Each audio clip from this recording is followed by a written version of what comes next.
Hey, this is Clark with Pass the Baton, where we believe ministry is a relay, not a marathon. Was thinking about what we hear so often as Christians, that we are to be the light of the world. And obviously, we are supposed to be the light of the world. And this whole thing, when you think about it, this whole thing starts with God in the very beginning. Everything was darkness. It says that it was void and it was darkness upon the face of the deep. And the first thing God, what he did first, was not let there be love. It wasn't let there be faith. It wasn't let there be hope. It was let there be light. And this is from the very, very beginning. And this is what we are supposed to do. We're supposed to be the light of the world. But I want to talk about a couple little points in this that may be a little different than what we've heard in the past. I understand, and I also know that light, yes, the points that I've heard so often, even use myself, yes, light exposes. It does expose. And even when you think about it in John chapter 3, it says men love darkness because their deeds were evil. And we are, supposed to live in the light, not the darkness, on and on and on. I understand it. It exposes. I understand it. It reveals things. It dispels things. Light does a lot of things that we can talk about here, and that we could say that as an illustration point, what we're supposed to do is we're light. But I had a couple little thoughts through the week that was different probably than what I had heard myself. And whether this come from God or I saw it somewhere, I can't even tell you at this point. But I was reading in Matthew chapter 5 here, and this is what it says. And this is the ESV. It says, you are the light of the world. A city set on a hill cannot be hid. Now, I just want to point something out here quickly. It says we're the light of the world, not the light of the church, not the light of your family even. I mean, yes, we are to be that way, but where this is the question, and this is the thought I had this week that this has been pressing with me, is where is the light most necessary? It's most necessary in the dark. The darkness is where the light needs to be. Now, we have to be careful here. We have to be balanced here. And I'm not suggesting that, all Christians just, go hang out at their local bar all the time or anything like that. But I am saying that if our only ministry, if our only thing that we do all week is show up at church and we feel like we're being the light of the world, that is absolutely not true. And even when all our get-togethers are with other believers and other church people, are we really being the light of the world?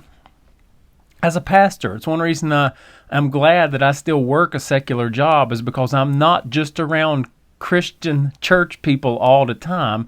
And we all need to understand that as we go into the world and we go to all that around us, that is where we're to be a light, and that is where it's most necessary.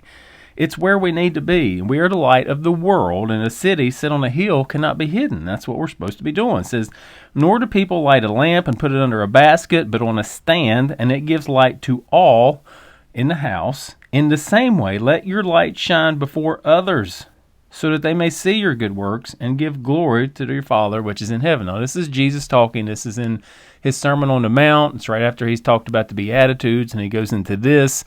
He says salt and light, and those are the two things we're supposed to do.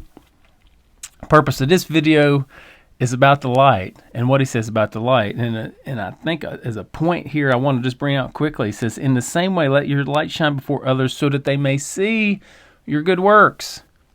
Now, I said I wanted to talk about a few points that might be a tad bit different. Light just is. It just is, and it's there. It's either once you have light, then the darkness is no longer. It's either light or it's dark. Darkness can be so extreme that you can't see anything. And I believe this is what God was talking about when he wanted the plagues of Egypt. He said darkness that could be felt. Now, it's pretty dark. And the light is just there. It is, and he says, I say that because it says this, let your light shine before others so that they may see your good works. Your good works, if you're a Christian, it's just what you're supposed to be doing. It's who we are. We're to love the Lord our God with all our heart, all our mind, all our soul, and our neighbor as ourself.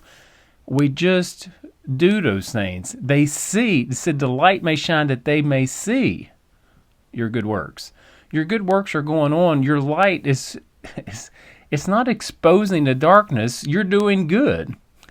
You're doing good is exposing the darkness. And this is the thought too.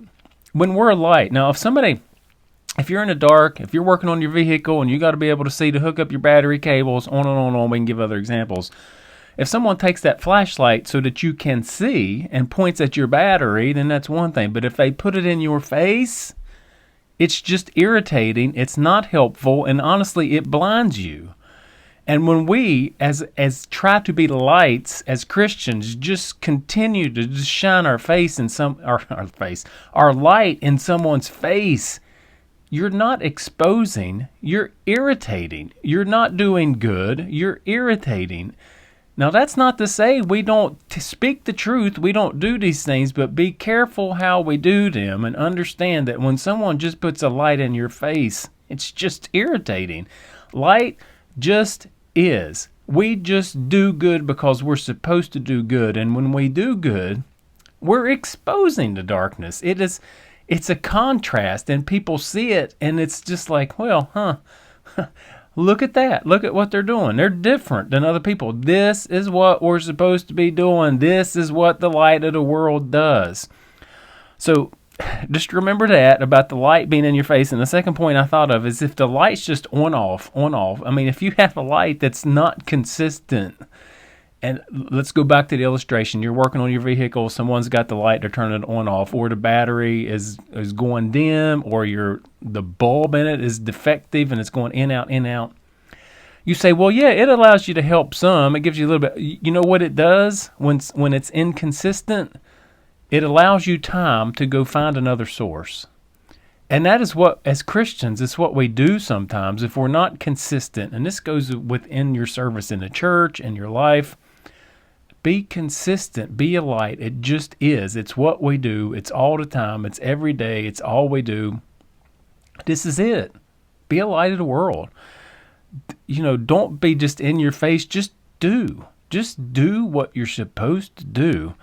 And some of this may even be a tad bit controversial with some people, because I know what people think when they hear stuff like this. I understand the scriptures that people want to bring out about exposing things or on and on. Listen, I get it. But that's not what typically helps me.